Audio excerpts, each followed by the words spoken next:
So, hello, I'm back. So, I think because I just did one, I think maybe I want to get some more keys. I think. So here we are. Ooh, tape. Once again, this is a Commodore 128.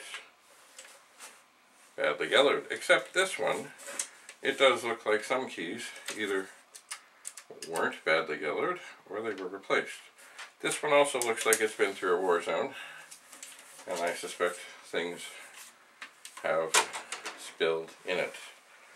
So, once again, we'll take our handy dandy socket wrench with an adapter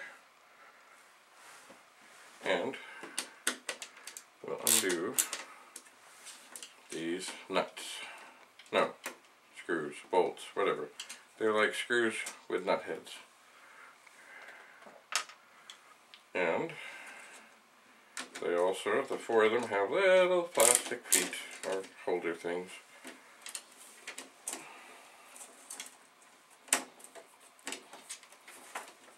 I'm getting wound up in the cable.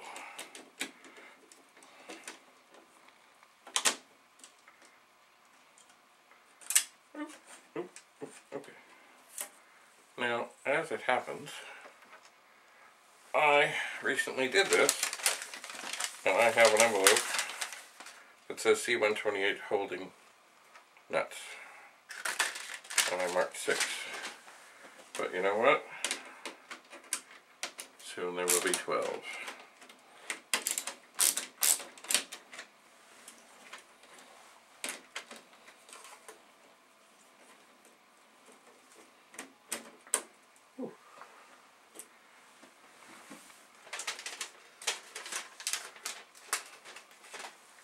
I think maybe, once I get to try and doing a little bit more editing,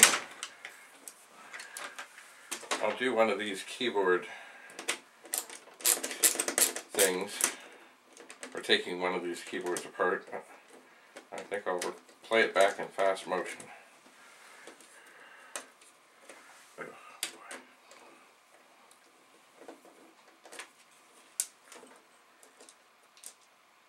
Okay.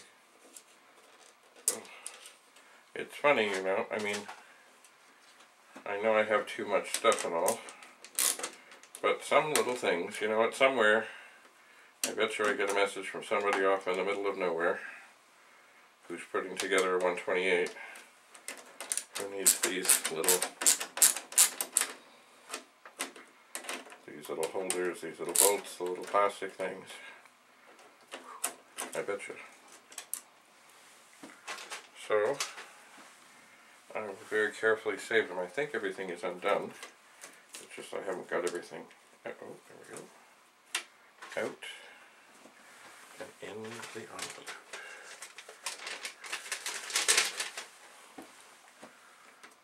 Just one more little plastic thing. Ah! Aha! Okay, so it's funny. I was just, as I was finishing the last thing, I found a thing on the floor. I didn't know what it was. It's a little clip that when you take the keyboard out, that little clip is actually held in place by the keyboard and it holds the LED in place. That's why the LED came out so nice and easy. Which I don't mind at all, because on a lot of the early machines,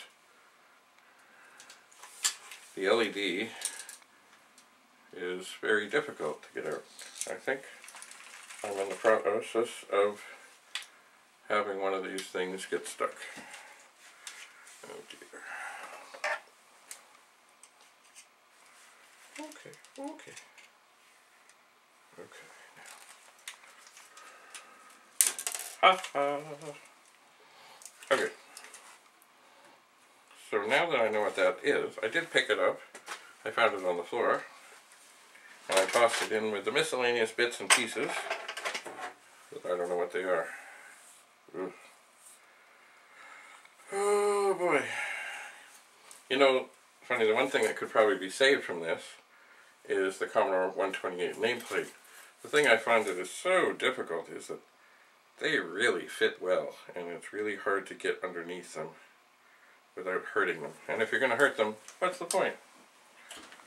So, while I'm over here for a second, I will come back into view.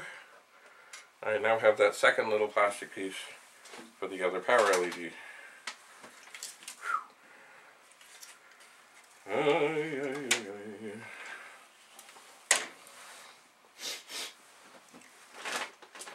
So, here's another Commodore 128. Oh boy.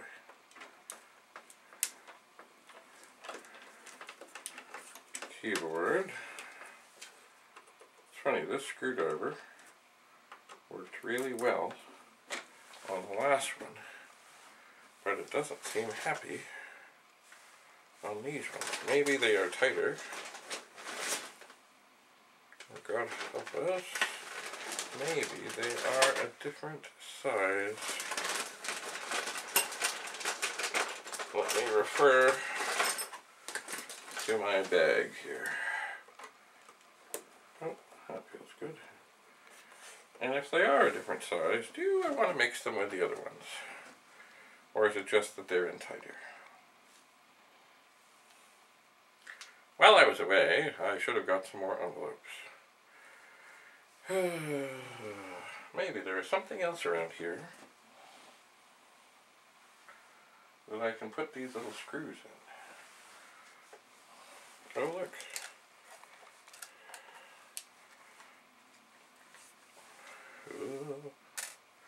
Here we have a case for glasses. It has a little wipe in there. That might come in handy.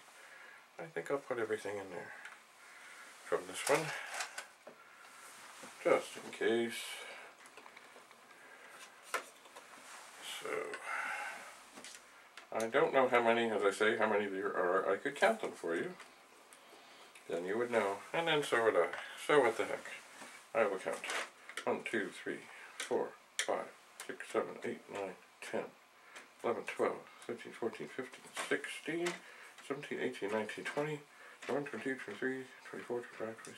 Looks like 26 screws in the 128 keyboard. I think that's 3 more than what we had in the 64. I think it was 23.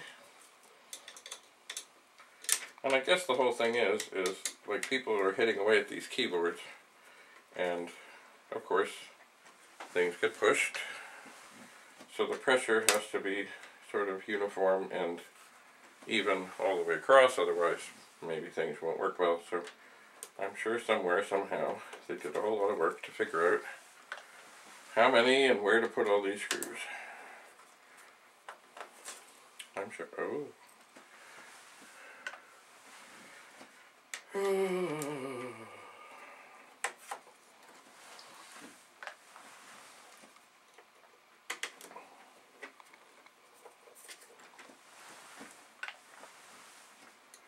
So I'm trying to get this done as quickly and efficiently as possible. Once again, I am not going to violate the wires on the sacred keys that need wires. Mainly the shift lock, the caps lock, and the 4080 switch. This is going pretty well, except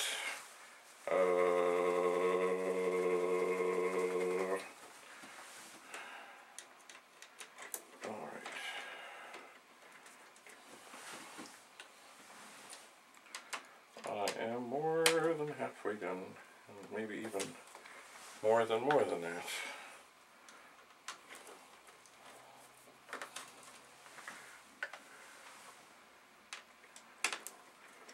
So, it is sad that in a lot of cases the only way to rescue a machine that is somewhat deficient is to sacrifice another machine. Maybe I'll screw with the other hand. But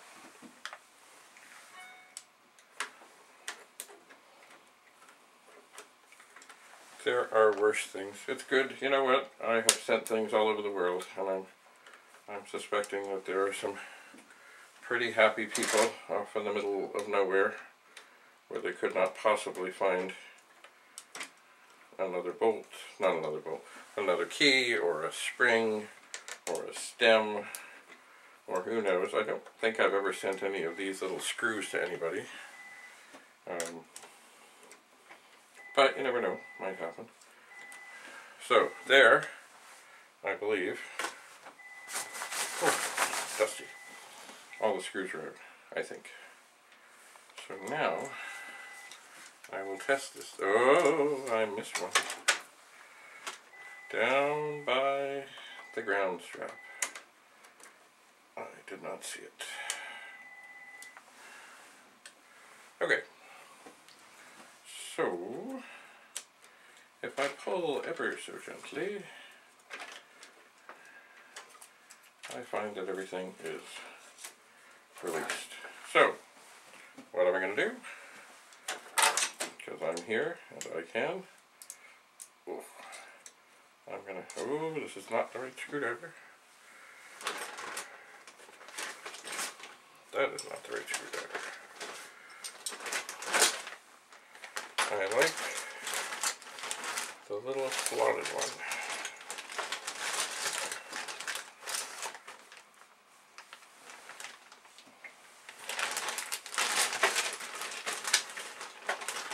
It just has a nice feel to it.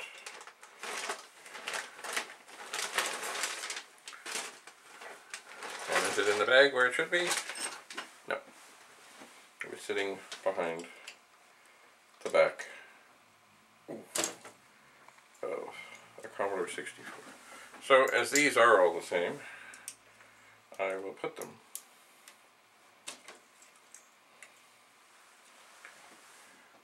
in with all the rest of the things that I need to sort out.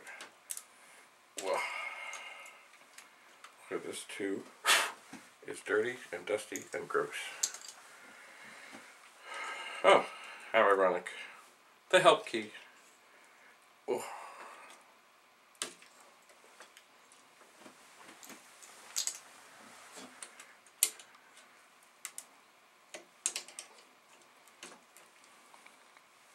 Funny, a lot of these keys I don't think I've ever used. Oh, here's the switching key. No scroll.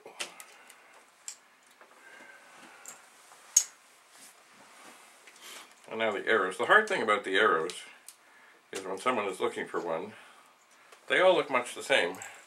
Just the front of the key is a little more slanted than the rest. So you really got to be careful to make sure you know what they want, they know what you got, and it's all good. This keyboard is filthy. I'm not surprised though, because some people who smoke while working away, playing away, doing away, probably typing. And with these things, maybe the keyboard was a little closer, I don't know, but anyway, just, gross.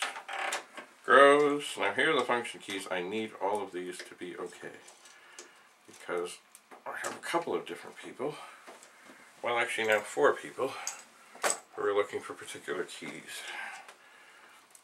And the funny thing is, I was ready to get these ready for the one fellow, and before I was really ready to do this and get them ready and have them ready, other people came along looking for 3 out of the 4 of the 3 out of 4 of the function keys. So I gotta be very gentle, but yet firm. Okay, so we have springs, we have keys, and now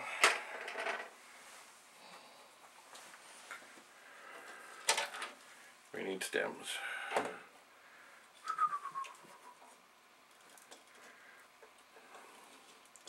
We need them to fall out nicely on on to this disk drive.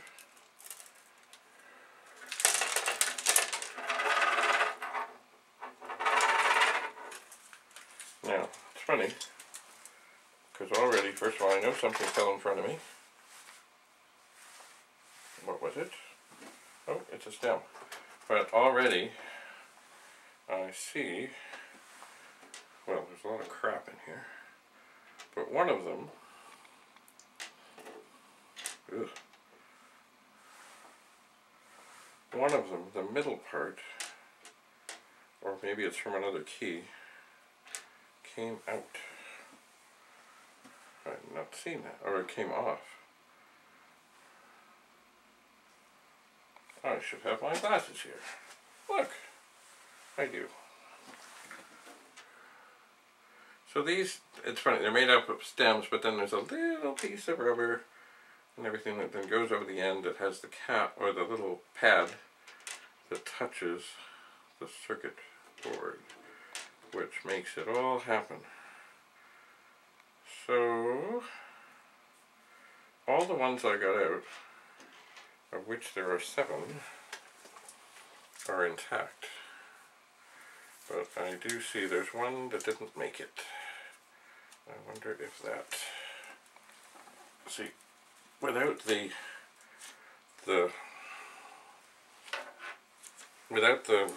keys that stick, or the shift keys undone, you can only sort of coax this so far before you might hear something go snap, crackle, perhaps even pop. And I really don't want to hurt things.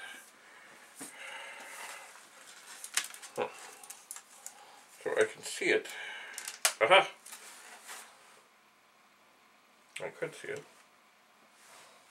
Oh, it fell. Okay, now is this the one? Huh, no. All of these are intact, and yet here is this rubber thing, and there's lots of little bits of plastic. Maybe somewhere inside this keyboard is, or was, a broken key. I don't know. Anyway, this keyboard is filthy inside, but these parts are necessary. So, oh, here's a funny key. This minus key feels very strange. It's kind of twisting in the wind. Anyway, I'm not going to carry on with this because I want to find my soldering iron, so I'm going to put this over here, out of harm's way. And then I have the screws. I don't have an envelope for yet. So I'm going to close the glass case, and I'm going to take all these little blue stems, which are needed. I'm going to put them with all the keys, which are needed. Gross, disgusting.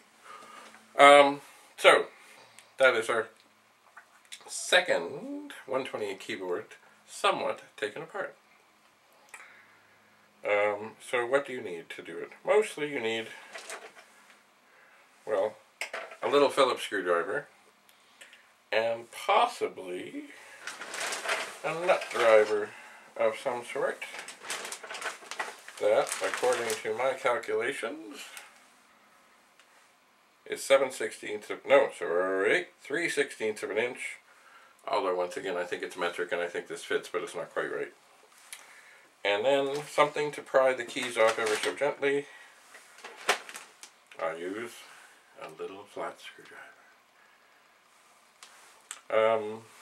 And of course the other thing to watch out for is the LED and this tiny little thing that holds it in place.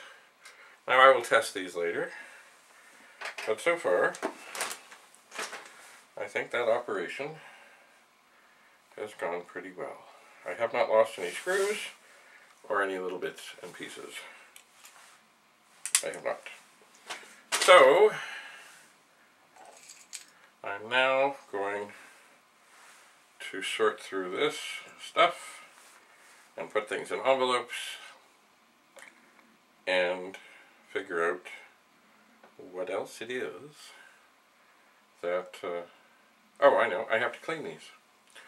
I suspect I will be back and I will show you how to give them a bath. So, until then, tally-ho. Cheers. One for the road.